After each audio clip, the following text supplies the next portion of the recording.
Saat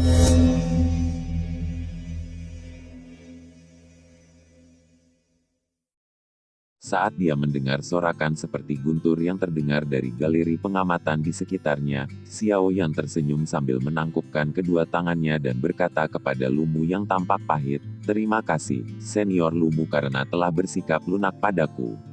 Yang gampang, rugi itu rugi. Tidak ada yang bisa disumbangkan. Keterbukaan pikiran saya bukanlah sesuatu yang bisa dibandingkan dengan kebanyakan orang."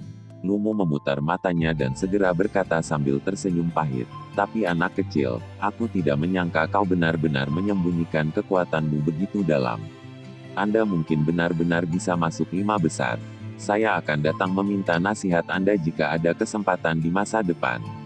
Begitu dia mengatakan itu, Lumu menangkupkan tangannya ke arah Xiao Yan, membalikkan tubuhnya ke pintu keluar stadion, dan berjalan dengan sikap yang sangat tegas. Orang ini juga cukup jujur dan jauh lebih baik jika dibandingkan dengan Baisan itu. Saya bisa berteman dengannya jika ada kesempatan. Xiao Yan menatap punggung itu, dan tersenyum tipis. Dia mengangkat kepalanya, dan melirik ke arah di mana Baisan duduk, secara kebetulan bersentuhan dengan dinginnya mata pihak lain. Saat itu, ketidaksukaan dan kehati-hatian Xiao Yan terhadap orang ini menjadi jauh lebih padat. Xiao Yan memasukkan penguasa Suan berat ke punggungnya, berbalik dan turun dari panggung kompetisi.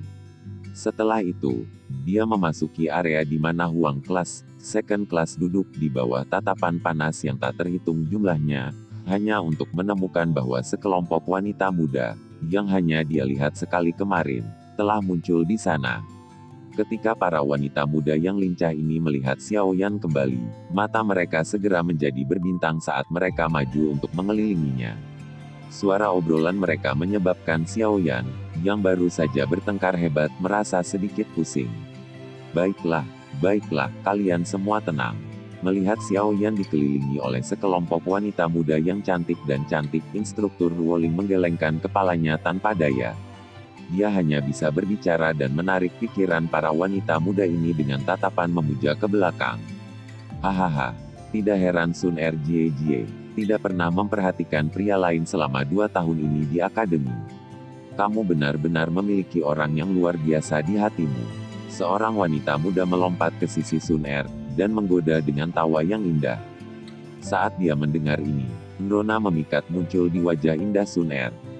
Gaya instan dan menawannya bahkan menyebabkan instruktur Ruoling, yang berdiri di sampingnya, merasakan jantungnya bergerak, apalagi para siswa laki-laki di sekitar mereka yang matanya tiba-tiba menjadi lurus. Xiao Yan tersenyum dan maju 2 langkah untuk duduk di samping Sun. Dia mengendus aroma tubuh yang ditransmisikan dari wanita muda di sampingnya dan merasakan tatapan iri yang melesat dari sekelilingnya, menyebabkan dia tidak dapat membantu tetapi tiba-tiba merasa sedikit linglung. Saat itu, selama periode waktu di kota Wutan, ketika dia adalah orang yang tidak berguna, tatapan sekitarnya selalu dipenuhi dengan ejekan dan keangkuhan saat dia berjalan dengan Sun. Saat itu, kemungkinan besar orang-orang itu sedang berpikir, apakah kodok ini tidak merasa malu dengan berjalan di samping angsa yang cantik. Sekarang, setelah 2 tahun berlatih keras, tidak ada lagi orang yang menggunakan tatapan saat itu untuk melihatnya ketika dia berjalan di samping Sun lagi. Ini karena bakat dan kekuatan yang Xiao Yan saat ini tunjukkan sepenuhnya memberinya kualifikasi untuk sebanding dengan Sun. Gadis ini disukai oleh surga. Inilah perbedaan antara memiliki kemampuan, dan tidak memilikinya. Saat itu, dia selalu mengatakan di setiap saat bahwa dia bekerja keras untuk kesepakatan 3 tahun. Namun, jauh di dalam hatinya, dia juga berpikir untuk bekerja keras dan meningkatkan kekuatannya sendiri, sehingga tidak akan ada lagi orang yang menggunakan ekspresi seperti itu untuk memandangnya ketika dia bersama dengan Sun di masa depan. 3 tahun telah berlalu sejak dia menjadi orang yang tidak berguna. Selama 3 tahun ini, Xiao Yan mengandalkan usahanya sendiri untuk memenuhi keinginannya untuk berhasil mengalahkan Nalan Yanran, dan membiarkan dirinya memiliki kualifikasi untuk bersama dengan Sun. Xiao Yan menghela nafas panjang. Dia memiringkan kepalanya ke arah Sun, yang tatapannya menatap kompetisi di dalam arena. Menjadi bersinar di bawah sinar matahari yang redup, Sun Er saat ini hampir seluruhnya terbungkus dalam lingkaran cahaya emas, tampak tenang dan lembut, seperti gambar yang indah. Ini menyebabkan keracunan yang muncul dari hatinya, melintas di mata Xiao Yan. 2 tahun pelatihan kesekian telah memungkinkan Xiao Yan untuk memahami bahwa gadis di depannya adalah yang memiliki jejak terdalam di dalam hatinya.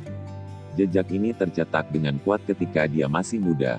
Sebenarnya, Sun Er selalu mengatakan bahwa jika bukan karena Xiao Yan yang bodoh masuk ke kamarnya ketika mereka masih kecil, dan menggunakan douqinya, yang sama sekali tidak dia kuasai, untuk menghangatkan tubuhnya yang tampaknya lemah dan terus melakukannya. Selama beberapa tahun, bagaimana dia bisa benar-benar menempatkan Xiao Yan jauh di dalam hatinya. Namun, dia juga mempertahankan kehangatan dan rasa hormat yang sama terhadap Xiao Yan ketika dia berada di saat-saat paling menyedihkan, menyebabkan hati terdalam Xiao Yan, yang jauh melebihi orang-orang seusianya, untuk benar-benar terbuka terhadap gadis ini yang hanya menampilkannya, kebaikan dan kelucuan padanya. Tangan Xiao Yan perlahan bergerak di bawah meja dan mengulurkan tangan. Dia akhirnya meraih tangan kecil Sun Er yang tampaknya tanpa tulang dan merasakan telapak tangan yang halus dan halus. Hati batin Xiao Yan bergetar lembut. Tubuh cantik Sun Er bergetar lembut saat Xiao Yan tiba-tiba menggenggam tangan kecilnya. Dia menggunakan tatapannya dan tampak agak bersalah saat dia memandang instruktur Ruoling, Xiao Yu, dan yang lainnya di dekatnya. Dia hanya menghela nafas lega ketika dia melihat bahwa tidak ada dari mereka yang menemukan tindakan Xiao Yan. Memalingkan kepalanya ke arah Xiao Yan, dia berkata dengan lembut, kesal, Xiao Yan GG. Kau milikku, tidak peduli seberapa besar faksi di belakangmu, aku pasti tidak akan menyerah. Tangan, yang memegang tangan kecil yang halus itu, sedikit menegang. Xiao Yan menggunakan suara yang hanya bisa mereka berdua dengar saat dia perlahan berbicara. Meskipun suaranya tenang, tidak sulit untuk mendengar perasaan sombong dan tekad dari dalamnya. Sun Er awalnya terkejut saat mendengar kata-kata Xiao Yan. Kemerahan darah, seperti fajar, segera dan tiba-tiba muncul di wajah indah seputih salju. Dia tidak menyangka bahwa Xiao Yan benar-benar akan mengucapkan kata-kata cinta yang mengandung makna tersembunyi yang sangat kaya saat ini. Bahkan dengan ketidakpedulian Sun Er, dia juga tidak bisa bertindak seolah-olah tidak ada yang terjadi di bawah kata-kata Xiao Yan yang tiba-tiba ini. Wajahnya semerah apel. Untuk pertama kalinya dalam beberapa tahun ini, gelombang yang tidak bisa disembunyikan muncul di dalam hatinya, yang tidak berdesir, seperti sumur tua. Sun Er, apakah ada yang salah? Ekspresi Sun Er yang tidak biasa tidak luput dari tatapan instruktur Ruoling di samping. Dia awalnya terkejut sebelum tatapannya segera melayang ke bawah dan secara kebetulan melihat tangan Xiao Yan, yang buru-buru ditarik kembali. Kemerahan halus juga terlihat di wajahnya. Dia tanpa daya menggelengkan kepalanya dan tampak berbicara pada dirinya sendiri, anak muda, kamu harus mengontrol dirimu di depan umum. Meskipun saya tahu hubungan Anda dengan Sun Er adalah hubungan yang intim, Anda tidak boleh memprovokasi siswa laki-laki yang memiliki niat terhadap Sun Er di tempat umum seperti itu. Jika Anda melakukannya, Anda akan memprovokasi kerusuhan. Saya ingin melihat apakah Anda dapat menahan 1000 orang sendirian. Xiao Yan tersenyum canggung, tapi tidak berani menyela. Dia buru-buru mengarahkan pandangannya ke pertempuran sengit di arena. Di sampingnya Sun Er juga dengan cepat menarik hatinya yang berputar, saat dia dengan rasa bersalah melirik instruktur Ruoling di sisinya. Setelah itu, dia juga mengalihkan pandangannya kembali ke arena, tempat pertarungan sedang berlangsung. Ah, gadis ini, dia bisa begitu acuh tak acuh saat berhadapan dengan orang luar, tapi di depan Xiao Yan, dia tidak berbeda dengan seorang gadis kecil yang sedang jatuh cinta. Itu benar-benar satu orang yang menyerah kepada orang lain. Aku benar-benar tidak tahu bagaimana orang Xiao Yan ini berhasil menarik hati seorang gadis seperti Sun Er.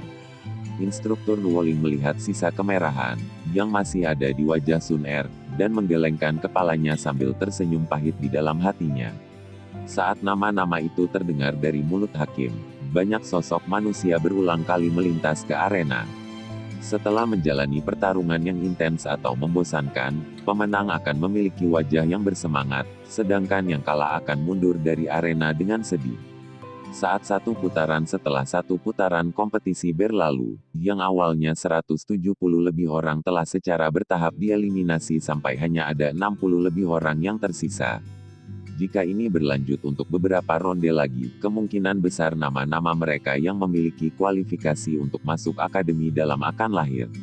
Putaran ke-41, Kelas 1, Kelas 1, Yan Cheng Unit Penegakan Hukum, Wu Hao. Namun, ketika nama untuk pertarungan berikutnya di arena diumumkan lagi, stadion tiba-tiba menjadi jauh lebih senyap. Di bawah tekanan nama terkenal tertentu, para siswa di galeri tontonan mau tidak mau merendahkan suara mereka. Unit Penegakan Hukum, Wu Hao Xiaoyan perlahan mengulangi nama ini. Dia menoleh ke arah instruktur Ruoling dan berkata, "Menurutku, orang ini seharusnya orang yang disebutkan oleh instruktur tempo hari." Wajah instruktur Ruoling menjadi sedikit lebih serius. Dia dengan lembut berkata, "Wu Hao ini memiliki reputasi yang cukup baik di unit penegakan hukum. Jumlah orang dari Black Corner Region yang mati di tangannya selama 2 tahun terakhir ini setidaknya lebih dari 100. Kekuatannya cukup menakutkan." Xiaoyan mengangguk sedikit. "Sepertinya ini memang akan jadi rival yang sulit. Selain itu, aku akan memberitahumu sesuatu yang akan membuatmu sakit kepala." Wu Hao ini pernah merayu Sun Er, dan bahkan langsung menyuarakan niatnya di depan umum. Namun, dia kemudian ditolak oleh Sun Er. Meskipun demikian, orang ini sepertinya tidak menyerah. Instruktur Ruoling menggoda, "Sebelum Anda tiba di akademi, Wu Hao ini dipandang oleh Baisan sebagai saingan cinta terkuatnya. Sayangnya, kedua orang ini, yang dianggap oleh banyak orang di akademi sebagai orang yang paling mungkin merayu Sun Er, gagal karena penampilanmu. Wanita cantik adalah akar masalah." Xiaoyan tertawa getir saat dia menggelengkan kepalanya.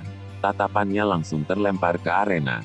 Pada saat ini, sudah ada seorang pria muda yang berdiri di dalamnya. Dengan penglihatannya yang luar biasa, Xiaoyan bisa dengan jelas melihat kepahitan di wajah pemuda ini. Dia mampu membuat lawannya merasakan ketakutan di dalam hati mereka bahkan sebelum muncul. Wu Hao ini, Xiaoyan bergumam di dalam hatinya. Matanya, yang menatap arena, menciut. Di sisi berlawanan dari pemuda itu, ada sosok manusia, yang seluruh tubuhnya terbungkus jubah berwarna merah darah, berdiri di atas permukaan batu yang semula kosong. Sepertinya dia adalah hantu yang tiba-tiba muncul. Kecepatan yang menakutkan. Orang ini sangat kuat. Mata Xiaoyan menatap tajam ke sosok manusia berwarna merah darah, dan keseriusan langka menyapu wajahnya. Saat sosok manusia berjubah darah muncul, stadion yang awalnya berisik tiba-tiba menjadi sunyi. Aroma berdarah perlahan meresap ke seluruh tanah terbuka. Tanah terbuka yang bising menjadi jauh lebih tenang mengikuti kemunculan sosok berjubah darah. Ketika bau darah keluar, beberapa siswa yang kekuatannya masih rendah merasakan hawa dingin di sekujur tubuh mereka meskipun matahari menggantung tinggi di langit saat ini. "Saya khawatir orang ini baru saja kembali dari menjalankan misinya. Aura berdarah ini bahkan lebih pekat daripada orang-orang dari wilayah sudut hitam." Alis wanita muda berpakaian merah menjadi vertikal. Muridnya menatap langsung sosok manusia berjubah darah itu sambil berbicara dengan lembut. Dia memang berhasil bergegas kembali. Ya, wajah Baisan yang awalnya tersenyum menjadi sedikit lebih gelap dan lebih khusyuk ketika dia melihat sosok manusia berjubah darah muncul. Di akademi luar Akademi Jianan, yang paling dia takuti bukanlah penyihir kecil, yang menyebabkan ekspresi orang lain berubah ketika mereka mendengar namanya, juga bukan Sun Er, yang karakternya acuh tak acuh, tapi kekuatan, sangat bagus dan tak terduga. Sebaliknya, pria ini, yang tubuhnya dipenuhi aura berdarah. Selama 2 tahun ini, Baisan dan Wu Hao secara terbuka dan diam-diam telah bertukar pukulan lebih dari 10 kali. Sayangnya, setiap kali, dia tidak meraih kemenangan. Aura orang lain, yang terdiri dari niat untuk membunuh demi membunuh, benar-benar terlalu menakutkan. Baisan dapat meramalkan bahwa jika Wu Hao diberi waktu yang cukup untuk tumbuh, kemungkinan pencapaiannya di masa depan akan sangat menakutkan. Dalam bentrokan yang tak terhitung jumlahnya antara Akademi Jianan dan wilayah sudut hitam selama beberapa tahun ini, pria berjubah darah ini bermandikan darah sepanjang jalan saat dia melangkahi mayat yang tak terhitung jumlahnya. Dia mengaktifkan dan memaksimalkan potensinya dalam pertempuran hidup dan mati yang brutal itu. Selangkah demi selangkah, dia berjalan dari anggota biasa unit penegakan hukum ke level dia sekarang. Di unit penegakan hukum, pria ini memiliki nama panggilan yang membuat orang dihormati dan ditakuti, Blood Demon. Nama ganas yang terbentuk dari darah dan mayat yang tak terhitung jumlahnya. Aura berdarah yang pekat. Mu Tianliang, orang gila itu. Apakah dia benar-benar ingin melatih Wu Hao menjadi orang yang ada dengan tujuan membunuh orang? Di kursi di tengah stadion, seorang lelaki tua berjubah kuning mengerutkan kening dan berkata, jika ini terus berlanjut, Wu Hao cepat atau lambat akan kehilangan akal sehatnya karena aura membunuh yang terlalu kaya. Saya rasa tidak, meskipun Wu Tianliang mungkin eksentrik dan ganas, dia selalu memandang Wu Hao sebagai anaknya sendiri. Saya pikir dengan membiarkan dia datang untuk berpartisipasi dalam kompetisi kualifikasi akademi dalam, dia ingin membiarkan Wu Hao mengambil cuti sementara dari unit penegakan hukum. Akademi dalam, tempat berkumpulnya segala macam individu yang aneh dan berbakat, harus mampu menekan Wu Hao, yang karakternya acuh tak acuh dan yang memandang kehidupan manusia sebagai tidak berharga. Wakil kepala sekolah merenung sejenak sebelum berbicara perlahan. Mudah-mudahan jika bibit yang luar biasa ini rusak, itu akan menjadi kerugian besar bagi akademi. Orang tua itu menghela nafas lagi sebelum dia menjawab. Betul sekali. Saat itu, bahkan kepala sekolah secara pribadi mengatakan bahwa jika Wu Hao diberikan 10 tahun dan alasannya dapat tetap tidak terkorosi oleh aura berdarah, kekuatannya mungkin akan mencapai tahap yang sangat kuat. Orang tua yang dipanggil Olwo juga mengangguk sedikit saat dia berbicara. Hehehe, sepertinya ada cukup banyak pesaing unggulan yang sangat menonjol dalam kompetisi kualifikasi tahun ini. Wakil kepala sekolah tersenyum dan berkata, Baisan, Wu Hao, Sun Er, dan Xiao Yan yang muncul entah dari mana. Melihat kekuatan yang ditunjukkan oleh beberapa orang ini, kekuatan tahun ini jauh lebih berkualitas. Kamu telah melupakan penyihir kecil dari keluargamu yang membuat orang sakit kepala. Berapa banyak orang di akademi luar ini yang tidak takut padanya? Orang tua di satu sisi memutar matanya dan berkata. Wakil kepala sekolah tertawa getir mendengar ini. Pandangannya dialihkan ke satu tempat di galeri tontonan. Saat dia melihat wanita muda berpakaian merah yang bersandar di pagar pembatas, matanya berdenyut dan tiba-tiba berkata dengan bingung dan putus asa, saya sangat puas dengan bakatnya. Namun, karakternya yang seperti itu membuat orang takut memberikan pujian. Aku yang dulu masih menunggunya untuk menemukan pria yang baik untuk melahirkan bayi dan melanjutkan garis keluarga. Siapa sangka dia sebenarnya tidak memperhatikan laki-laki. Ketiga lelaki tua itu tidak bisa menahan tawa tanpa sadar ketika mereka mendengar kata-kata ini tentang dia.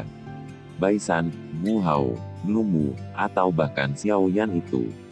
Semuanya adalah bakat yang jarang ditemukan. Di antara generasi muda, mereka termasuk kelas yang luar biasa. Setelah kompetisi kualifikasi selesai dan mereka memasuki akademi dalam, 5 orang pertama akan menjalani ujian khusus sesuai aturan. Ketika saatnya tiba, saya pikir Jiahu akan sedikit tersentuh setelah tinggal bersama mereka selama beberapa waktu. Orang tua di samping wakil kepala sekolah menghibur dengan senyuman. Hujia, kemungkinan besar adalah nama wanita muda berpakaian merah itu. Bakat Baisan memang tidak buruk, tapi keterbukaannya sedikit lebih rendah. Wu Hao berdedikasi pada pertempuran dan pembunuhan. Selama tahun-tahun ini, aku tidak pernah melihatnya memiliki perasaan pada gadis manapun kecuali Sun Er. Adapun Lumu, orang yang dia suka bukanlah tipe gadis seperti Hujia. Kami bahkan tidak perlu repot-repot menyebutkan tentang Xiao Yan. Dengan gadis cantik dan luar biasa seperti Sun Er, akankah dia pergi dan mencintai orang lain? Wakil kepala sekolah menggelengkan kepalanya dan tersenyum pahit. Mendengar ini, ketiga lelaki tua itu hanya bisa menunjukkan ekspresi tak berdaya. Wakil kepala sekolah menghela nafas dan membuang masalah ini yang membuatnya pusing. Tatapannya sekali lagi terfokus pada kompetisi. Menyusul kemunculan Wu Hao yang mengenakan jubah darah di arena, juri menunggu sejenak sebelum meneriakkan slogan kompetisi dimulai. Teriakan hakim baru saja jatuh saat lawan Wu Hao buru-buru menarik lebih dari 10 langkah. Douki beredar dengan cepat ke seluruh tubuhnya, dan akhirnya membentuk jubah Douki di permukaan tubuhnya. Dia mencengkeram senjatanya dengan erat di tangannya saat tatapannya menatap tajam ke arah Wu Hao, yang tetap di seberangnya. Dia bahkan tidak berkedip sekalipun. Para siswa di galeri tontonan di sekitar arena tidak mengeluarkan tawa mengejek ketika mereka melihat tindakannya ini. Selama beberapa tahun ini, nama Demon Darah Wu Hao tidak kalah terkenal dari penyihir kecil Hu Jia, atau Sun Er di Akademi Luar Akademi Jianan. Dari sudut tertentu, Wu Hao bahkan mungkin jauh melampaui mereka berdua. Jubah darah bergerak sedikit, ada sepasang murid yang dipenuhi dengan niat membunuh, seperti sekawanan serigala yang haus darah di padang rumput. Hanya sepasang mata ini, yang tidak mengandung emosi apapun, menyebabkan lawannya merasa kepalanya menjadi sedikit mati rasa sementara tangannya basah oleh keringat. "Apakah kamu tidak akan menyerah?" Suara serak perlahan terdengar dari bawah jubah darah. Mendengar ini, ekspresi pesaing bernama Yan Cheng menjadi sedikit jelek. Dia mengertakkan gigi dan berkata dengan wajah yang kuat sambil merasa lemah di dalam, "Serang saja. Aku ingin melihat seberapa kuat sebenarnya Blood Demon." Setelah mengatakan ini, tampaknya Yan Cheng takut jika dia melanjutkan wajahnya. Cepat atau lambat dia akan kehilangan keberanian untuk bertarung di depan tatapan semua orang. Segera, dia turun dari tanah dan tubuhnya melesat secara eksplosif ke arah Wu Hao. Dengan peningkatan douki di senjata tajam di tangannya, dia langsung memotong udara. Sosok berjubah darah itu bahkan tidak bergerak saat menghadapi serangan Yan Cheng, yang mengandung sedikit amarah. Namun, saat serangan itu hendak menyerang tubuhnya tiba-tiba melambai. Sosok manusia itu langsung menghilang dengan cara yang aneh. Serangan Yan Cheng meleset dan dia mengecilkan matanya. Tanpa ragu-ragu, senjata di tangannya sekali lagi menembus punggungnya. Dentang, ujung pedang, yang terbuat dari baja, baru saja menusuk ke arah punggungnya ketika pedang berat berwarna merah darah muncul entah dari mana, dengan mudah memblokir pedang di depannya. Pedang berat itu berukuran cukup besar, dengan lebar tubuh sekitar 3 inci. Itu hampir sebanding dengan penguasa Suan berat Xiao Yan. Saat seseorang mendengar suara angin terkompresi yang dipancarkan ketika pedang berat itu diayunkan, sepertinya berat pedang itu tidak bisa diremehkan. Kedua pedang itu bersentuhan. Dengan ayunan lembut acak dari pedang berat tersebut, kekuatan yang terkandung di dalamnya mengguncang pedang panjang di tangan Yan Cheng sampai terlepas dari genggamannya. Yang terakhir menggunakan semua kekuatannya untuk menahannya. Bukan hanya dia tidak berhasil, tetapi area antara ibu jari dan jari telunjuknya diguncang oleh kekuatan yang sangat besar pada pedang sampai terbuka, darah segar mengalir. Dalam pertukaran pertama mereka, sebuah senjata dijatuhkan.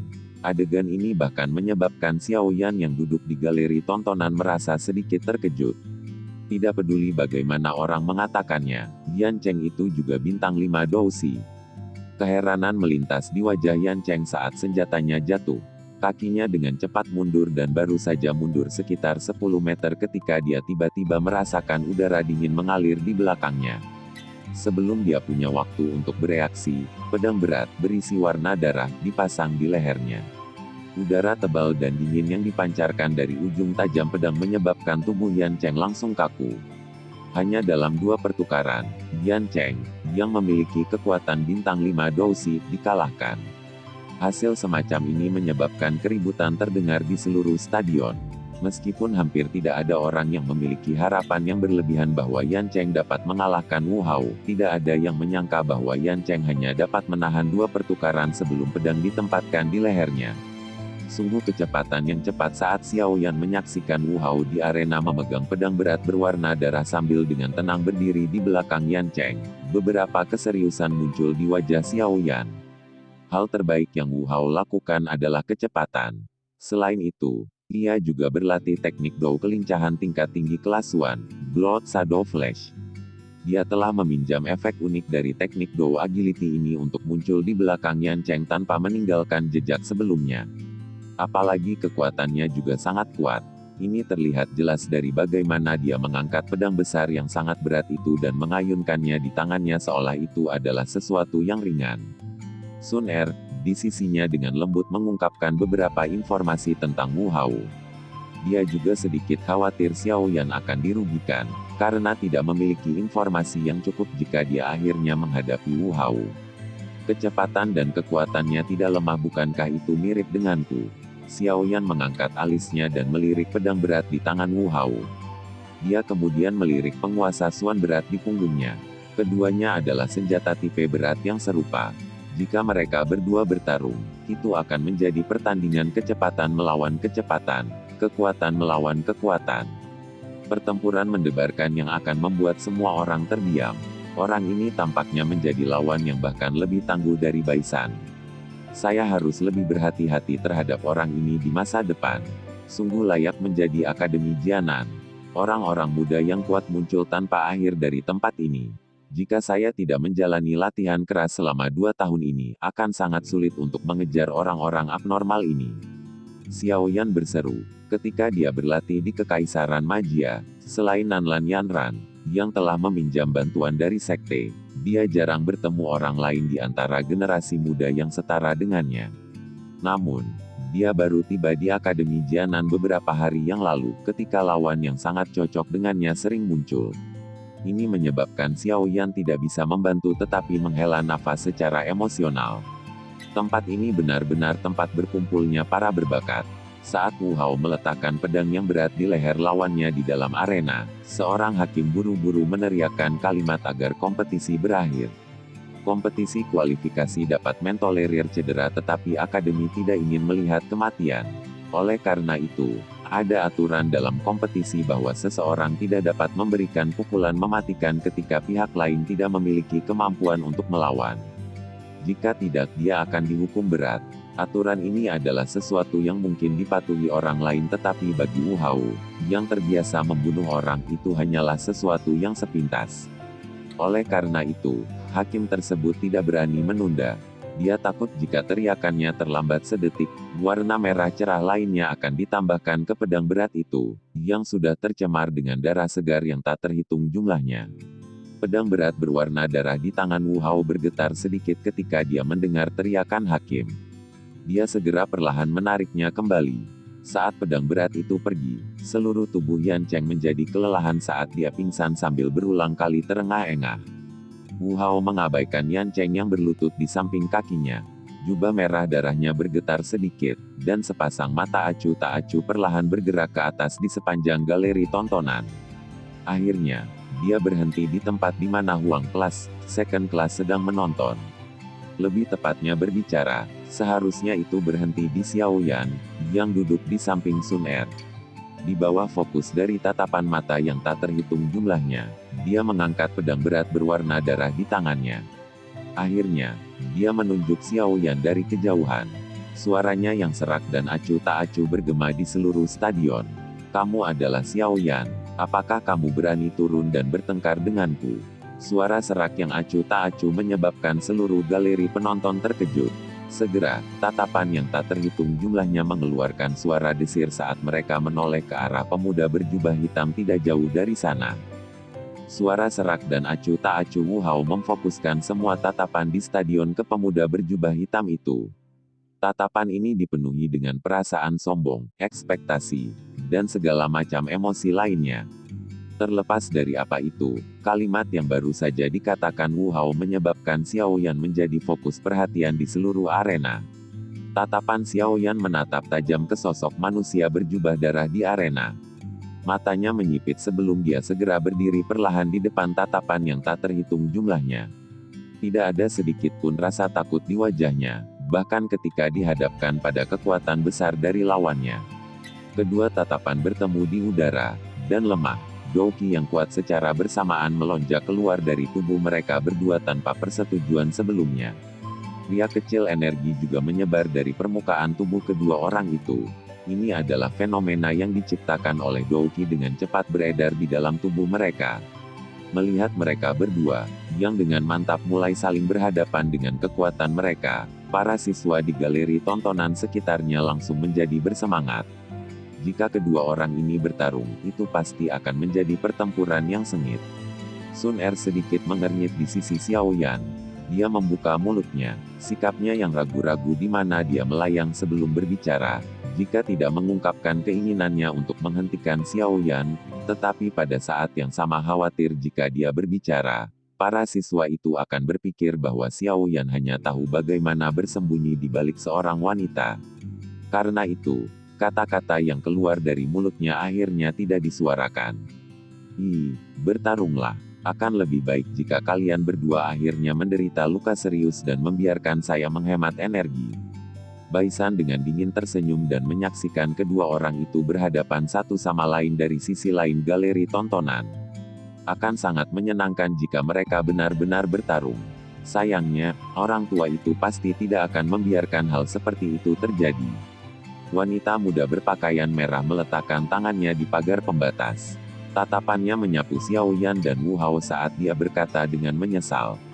Tampaknya menyertai pikirannya. Teriakan tua tiba-tiba terdengar, tepat ketika kekuatan Xiao Yan dan Wu Hao di stadion secara bertahap meningkat.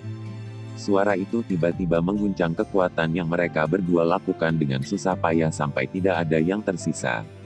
Kalian berdua lebih baik mengikuti aturan dan tidak membuat masalah. Sekarang adalah kompetisi kualifikasi, bukan tempat bagi Anda berdua untuk menantang satu sama lain secara pribadi. Kekuatan yang mereka berdua sudah seduh dihancurkan dengan paksa, menyebabkan tubuh Xiao Yan dan Wu Hao bergetar. Masing-masing segera mundur selangkah. Mereka mengangkat pandangan mereka dan melihat ke arah suara itu, hanya untuk menemukan seorang lelaki tua berambut putih, yang membawa amarah di wajahnya di posisi tengah. Itu adalah wakil kepala sekolah Hugan. Selain kepala sekolah, dia memiliki otoritas terbesar di akademi luar. Jangan membantahnya. Jika tidak baik jika Anda meninggalkan kesan buruk. Suara lembut Sun Er tiba-tiba terdengar di telinga Xiao Yan. Xiao Yan mengangguk sedikit. Tatapannya berhenti sejenak di tubuh Wu Hao di arena sebelum dia menurunkan pandangannya dan perlahan duduk kembali. Wu Hao, kamu juga akan mundur. Besok adalah hari terakhir kompetisi kualifikasi. Ketika waktunya tiba, secara alami akan ada kesempatan bagi kalian semua untuk bertarung satu sama lain. Setelah melihat Xiao Yan mundur, tatapan Hugan beralih ke sosok manusia berjubah darah di arena dan berteriak. Wu Hao sedikit mengernyitkan alisnya saat mendengar Hugan berteriak. Matanya, bagaimanapun, menatap tajam ke arah Xiao Yan, yang duduk di galeri tontonan. Yang terakhir juga melihat kembali padanya tanpa ada perubahan ekspresi. Setelah mereka bertukar tatapan untuk sementara waktu, Wu Hao menjabat tangannya dan pedang berat berwarna darah ditempatkan ke dalam cincin penyimpanannya.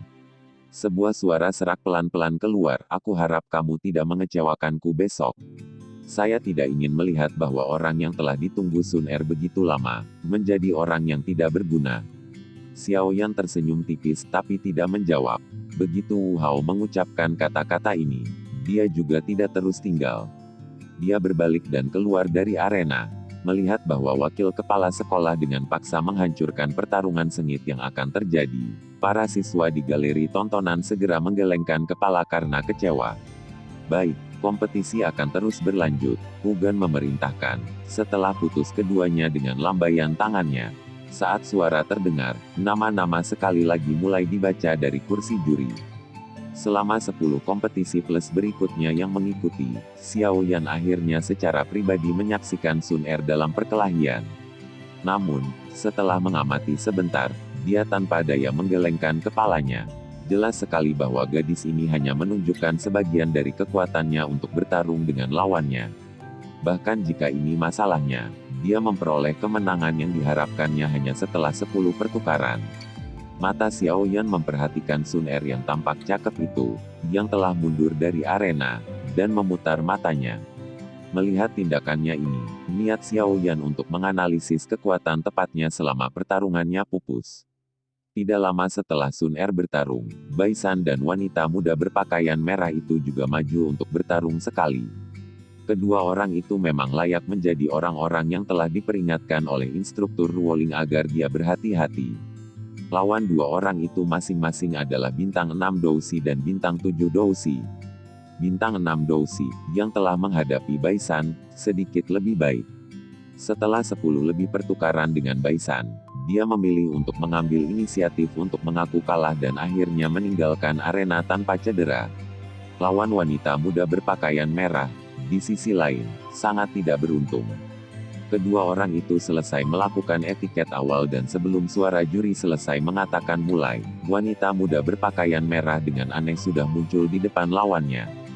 Telapak tangannya yang lembut dan melayang mengandung kekuatan yang sangat kuat yang menyebabkan ekspresi orang berubah drastis. Dengan tamparan, dia dengan kasar memukul bintang 7 Dousi, yang memiliki jubah Douki, keluar dari arena. Setelah itu, yang terakhir terus berguling-guling di tanah selama lebih dari 10 meter sebelum dia berhenti secara menyedihkan. Di galeri tontonan, kejutan tanpa sadar muncul di wajahnya saat dia menyaksikan aksi kokoh wanita muda berpakaian merah itu, yang membuat beberapa orang terdiam. Setelah Baisan dan wanita muda berpakaian merah berpartisipasi, tidak banyak situasi menarik di sisa kompetisi. Oleh karena itu, setelah Xiaoyan, Sun Er mengamati beberapa putaran, mereka memilih untuk menjadi orang pertama yang keluar dari stadion yang bising. Xiaoyan dan Sun Er perlahan berjalan di dalam akademi, menikmati momen hangat sendirian bersama, sesuatu yang telah absen selama 2 tahun terakhir. Langit berangsur-angsur menjadi gelap. Xiaoyan dan Sun Er sekali lagi kembali ke rumah elegan milik instruktur Ruoling. Ketika mereka kembali ke rumah kali ini, mereka bertemu dengan orang yang dikenal, yang sangat diingat Xiaoyan saat itu. Ada seorang wanita muda tinggi berdiri dengan cantik di ruang tamu. Blus berwarna ungu pucat dan rok pendek yang menyatukan kedua kaki tidak diragukan lagi memperlihatkan keaktifan dan energi dari wanita muda itu. Wajah itu, yang memiliki beberapa karakteristik yang mempesona dan murni, sekarang tampak lebih dipenuhi dengan godaan. Matanya yang besar dan berair tampak seolah-olah mereka bisa berbicara. Wajah wanita muda itu tersenyum saat dia melihat ke atas. Dia tampak bekerja cukup baik di akademi. Tentu saja, dengan penampilannya, akan ada banyak orang yang merayunya kemanapun dia pergi. Namun, wanita muda ini, yang biasanya tampil sangat tenang di depan para pria, dengan cemas berdiri saat melihat Xiaoyan masuk. Dia kemudian dengan takut-takut memanggil sepupu elder Xiaoyan. Setelah Xiao Mei berdiri di depannya sebentar, Xiaoyan menatap wajah itu, yang bahkan lebih cantik dari sebelumnya dan sekarang dipenuhi dengan godaan. Dia tersenyum dan mengangguk tetapi tidak terlalu hangat. Saat itu, ketika dia menjadi orang yang tidak berguna, wanita muda di depannya memilih untuk menghindarinya, benar-benar melukai dirinya yang lebih muda. Oleh karena itu, Xiaoyan memiliki perlawanan yang besar terhadapnya. Meskipun setelah 2 hingga 3 tahun, perlawanan semacam itu telah memucat secara signifikan, Xiaoyan tidak mengungkapkan ekspresi yang terlalu hangat. Dia menemani Sun Er, Xiao Yu, dan yang lainnya untuk mengobrol dengan Xiao Mei di ruang tamu sebentar sebelum secara acak mencari alasan untuk berdiri dan kembali ke kamarnya. Gadis-gadis itu duduk di sofa empuk dan menatap punggung Xiaoyan saat dia perlahan naik ke lantai berikutnya. Xiao Mei menggigit bibir merahnya dengan erat dengan bagian belakang giginya. Matanya dipenuhi dengan kekecewaan dan penyesalan. Setelah beberapa hal dilakukan secara salah, tidak ada lagi kesempatan untuk berdamai dengannya. Saat itu, sebelum Xiaoyan menjadi orang yang tidak berguna, hubungan antara Xiao Mei dan Xiaoyan bisa begitu saja dikatakan sebanding dengan hubungan antara Xiaoyan dan Sun Er. Namun sejak si jenius jatuh dari langit, dia memilih rute yang berlawanan arah dengan Sun Er. Sun Er masih berada di sisinya dan tidak pernah mengkhianatinya, sementara dia terlalu realistis memotong batas yang sangat menghancurkan hati antara mereka berdua. Batas itu masih memiliki garis retakan yang menusuk mata bahkan sampai sekarang. Terlepas dari bagaimana dia mencoba menebusnya. Sun Er hanya bisa menjaga keheningan saat dia melihat ekspresi suram Xiao Mei. Dia mengerti Xiaoyan dengan sangat baik. Pria ini, yang tampak lembut, angkuh yang tiada taraf di dalam hatinya. Xiao Mei telah menyakitinya saat itu. Terlepas dari apakah itu disengaja atau tidak, dia akan selamanya kehilangan kesempatan untuk sepenuhnya memperbaiki hubungan di antara mereka berdua. Tidak peduli bagaimana seseorang, yang telah menyakitinya di masa lalu, memperlakukannya di masa depan, dia akan sangat kesulitan menerima mereka. Pada titik ini, Xiao Mei adalah orang seperti itu, dan Nalan Yanran juga seperti ini. Saat itu, Ketika Xiao Mei memilih untuk mengasingkan diri dari hubungannya dengan Xiao Yan, serta ketika Nalan Yanran datang ke klan Xiao untuk membatalkan pertunangan, Sun Er telah mengucapkan satu kalimat, "Saya harap Anda tidak akan menyesal, kini di masa depan." Pada saat ini, kedua wanita, yang pernah menyakiti Xiao Yan, memang menyesali perbuatan mereka. Namun, itu sudah terlambat. Pria dengan hati yang sombong ini tidak akan lagi pergi dan menyentuh sesuatu yang telah meninggalkannya, dan dia juga tidak akan berpikir bahwa itu berguna untuk dilakukan. Sun Er tiba-tiba menghembuskan nafasnya saat dia memikirkan hal ini. Dia sedikit bersukacita atas pilihannya saat itu. Jika tidak peduli betapa luar biasanya dia, kemungkinan besar dia tidak akan pernah menghancurkan hati pria itu. Cahaya bulan yang redup tersebar ke dalam ruangan yang sunyi dari jendela. Xiao Yan duduk bersila di tempat tidur. Ada sedikit fluktuasi di udara di sekitarnya. Benang energi mengikuti pernapasannya dan memasuki tubuhnya. Setelah itu, mereka disempurnakan menjadi douqi dan disimpan di dalam kristal dou pusarannya. Pelatihan ini berlangsung selama 3 jam. Baru saat itulah Xiao Yan perlahan membuka matanya. Gumpalan api berwarna hijau melintas melewati pupil matanya yang gelap. Itu dengan cepat menghilang. Ada peningkatan jumlah douqi di dou kristal. Menurut kecepatan ini, saya seharusnya bisa mencapai bintang 6 Dadoushi jika saya diberi waktu 10 hari lagi. Xiao Yan mengepalkan tinjunya saat dia dengan lembut bergumam. "Ah, kekuatanku masih jauh dari cukup." Xiao Yan mengerutkan kening dan melambaikan tangannya. Sepotong batu giok kuno muncul di tangannya. Potongan batu giok itu seluruhnya berwarna hijau pucat. Ada titik cahaya yang perlahan berenang di dalamnya. Titik cahaya ini mewakili kehidupan ayah Xiao Yan, Xiao Zhan. Jika titik cahaya itu menyala, itu berarti hidupnya tidak dalam bahaya. Jika titik cahaya itu menghilang, saat itulah Xiao Zhan, termasuk rohnya, telah dihancurkan. Xiao Yan memegang potongan batu giok kuno. Dia merasa sedikit linglung dan sedih. Ketika dia masih muda, terlepas dari apakah dia jenius atau orang yang tidak berguna, ayahnya tidak pernah menunjukkan padanya penampilan yang tidak biasa. Pada saat ada mata berputar dan ejekan di seluruh klan, ayahnya masih terus memanjakannya.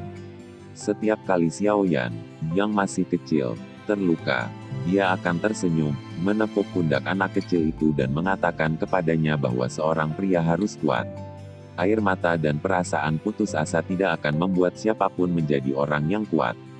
Semua ini menyebabkan Xiao Yan, yang memiliki jiwa dewasa lain untuk menerimanya, menempatkan ayahnya pada posisi yang sangat penting di hatinya. "Ayah, aku akan menemukanmu." Xiao Yan memegang batu giok itu dengan erat di kepalanya. Matanya perlahan menjadi jauh lebih dingin. Terlepas dari makhluk hebat macam apa yang menangkap ayahnya, dia akan membiarkan mereka membayar harganya di masa depan. Saat emosi berfluktuasi di dalam hatinya, gumpalan api berwarna hijau naik dari telapak tangannya. Kemunculan tiba-tiba api berwarna hijau menyebabkan Xiao Yan terkejut. Seketika, ekspresinya berubah drastis. Dengan pikiran, nyala api berwarna hijau dengan cepat menghilang. Xiao Yan buru-buru mengulurkan tangan, yang dia gunakan untuk memegang potongan batu giok. Namun, dia tercengang saat menyadari bahwa potongan batu giok kuno, yang awalnya dia pikir sangat lemah, sebenarnya mampu menahan suhu menakutkan dari api inti teratai hijau. Ini sok melintas di mata Xiao Yan. Untuk pertama kalinya, dia menggunakan tatapan tajam untuk mempelajari potongan batu giok kuno ini, yang selalu diturunkan dalam klan Xiao. Menurut tetua, bidak giok ini adalah sesuatu yang lama yang hanya dimiliki oleh pemimpin klan yang memiliki kualifikasi untuk dipegang. Bahkan mereka tidak tahu banyak tentang itu. Mata Xiao Yan dengan hati-hati mengamati potongan batu giok kuno itu. Dia meminjam cahaya bulan dan tiba-tiba menyadari bahwa di bawah sinar bulan, potongan giok ini tampaknya memiliki beberapa tanda yang sangat rumit dan misterius. Mata Xiao Yan mengamatinya untuk waktu yang sangat lama sampai dia mulai merasa pusing. Menggelengkan kepalanya, Xiao Yan menyingkirkan perasaan itu dari benaknya. Keheranan di hatinya semakin kuat setelah pengamatannya yang cermat. Potongan batu giok ini tampaknya tidak hanya memiliki efek menyimpan seutas benang dari roh pemimpin klan seperti yang dia pikirkan. Tangan Xiao Yan bergerak di sepanjang tepi potongan batu giok dan perlahan menggosoknya. Sesaat kemudian, jarinya tiba-tiba menegang. Ketika dia menggosok ke atas dan ke bawah di sepanjang tepi atas potongan batu giok, dia menyadari bahwa tepi pada titik ini berbeda dari sisi lainnya. Sisi lain terbentuk secara alami, tetapi tempat ini tampak seperti sepotong batu giok yang dibelah dengan paksa. Benda apa sebenarnya ini? Tampaknya saya hanya bisa bertanya dengan benar kepada beberapa tetua saat berikutnya saya kembali ke klan Xiao. Klan Xiao tampaknya memiliki beberapa hal yang kita, generasi muda, tidak ketahui. Keraguan muncul di hati Xiao Yan. Dia menatap potongan batu giok kuno ini untuk waktu yang lama, tetapi tidak menemukan apapun. Dia hanya bisa menggelengkan kepalanya tanpa daya saat dia dengan hati-hati mengembalikan potongan batu giok ke cincin penyimpanannya. Tidak lama setelah Xiao Yan menyimpan potongan batu giok itu, cincin hitam dan gelap di jarinya bergetar sedikit. Dengan segera, sosok ilusi dari Yao Lao perlahan-lahan menghilang. Saya tidak merasakan kehadiran api surgawi di Akademi Jianan ini. Yao Lao berkata agak tak berdaya saat dia keluar. Kabar buruk yang tiba-tiba menyebabkan ekspresi Xiao Yan segera berubah. Dia mengerutkan kening dan berbisik, apakah guru tidak mengatakan bahwa mungkin untuk mendapatkan berita tentang api jantung yang jatuh di sini di Akademi Jianan? Saat itu, saya benar-benar telah menemukan keberadaan api surgawi di wilayah ini milik Akademi Jianan. Sekarang, bagaimanapun, saya tidak memiliki perasaan seperti itu. Yao Lao tertawa getir, jangan bilang padaku bahwa itu telah berakhir di tangan orang lain. Ekspresi Xiao Yan sedikit jelek. The Fallen Heart Flame adalah faktor kunci untuk kekuatannya melambung. Saya tidak berpikir itu masalahnya. Meskipun saya tidak dapat merasakan keberadaan pasti dari Flame Heart Flame, daya tarik unik antara Heavenly Flames memungkinkan saya untuk menggunakan Bone Chilling Flame untuk secara samar-samar merasakan bahwa masih ada sisa yang lemah dari Fallen Heart Flame dalam radius beberapa ribu kilometer dari Akademi. Ribuan kilometer, sampai kapan kita akan menemukannya? Xiao Yan menarik sudut mulutnya. Saya pikir dengan orang-orang tua di Akademi Jianan, tidak mungkin mereka tidak menemukan keberadaan api hati yang jatuh. Aku terus merasa kalau Akademi Dalam memiliki sedikit hubungan dengan ini. Yao Lao berbicara perlahan. Akademi Batin. Xiao Yan terkejut. Ya, Akademi Dalam adalah inti sebenarnya dari Akademi Jianan. Jika Anda dapat menyusupinya, saya pikir kita harus dapat memperoleh beberapa informasi tentang api jantung jatuh. Yao Lao terdiam beberapa saat sebelum dia menyarankan. Aku akan mencoba yang terbaik. Xiao Yan menghela nafas. Karena dia sudah tiba di Akademi Jianan, wajar jika dia tidak pergi dengan tangan kosong. Aku jarang muncul di masa depan. Ada orang kuat yang menyembunyikan dirinya di sekitar pacar kecil Anda. Tidak nyaman bagiku untuk muncul terlalu lama untuk menghindari ketahuan. Saat Yao Lao mengatakan ini, tubuhnya bergoyang dan memasuki cincin hitam. Xiao Yan mengerutkan alisnya sedikit saat melihat Yao Lao menghilang.